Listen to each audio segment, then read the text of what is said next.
Hey guys, today we were talking about Alpine 4 Holdings and their debut on the NASDAQ today. It came with an announcement.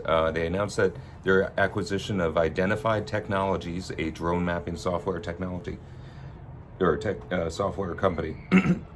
So, Identified provides 2D, 3D volumetrics, orthomasics as built versus as planned comparisons, as well as progress and cost forecasting and change detection for industrial clientele. They have drones and they map these areas here. If you know when others guess, so ground truth quantities, tonnages, and production captured via drone set right to your inbox. So look at this. They provide mapping for different types of needs.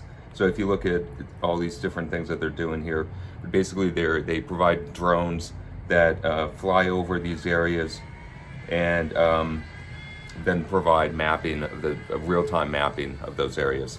If you see their clients here, it's Icon, Lane. I mean, everyone knows Vulcan. So how it works? So here they skip the drone hassle with our report service. So either you provide the drone and then you send them the data or the footage, and then they create the data for you, or they just do the whole thing that they send a guy out there and actually fly out there and map the area with a drone and then provide the data. So that's who they are.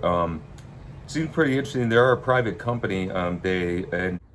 So they've had multiple rounds of funding, total funding 3.8 million. But what's interesting, in the last 2 years, their funding needs have been really small. So in 2018, their funding total was 15,000. In 2020, their funding was for 50,000.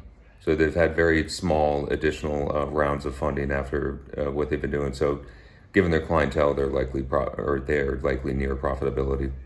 And if you look at they're estimated to be worth between 10 to 50 million. Maybe not entirely profitable yet, but I mean, definitely on the verge of profitability. If you're only collecting like 15 grand for a year, then money isn't, obviously one of your biggest needs. So good news for the Alpine holders, you guys. The material provided herein is for informational purposes only. It does not constitute an offer to buy or sell, or a solicitation of an offer to buy or sell any securities. This information should not be relied upon for the purpose of investing in any security.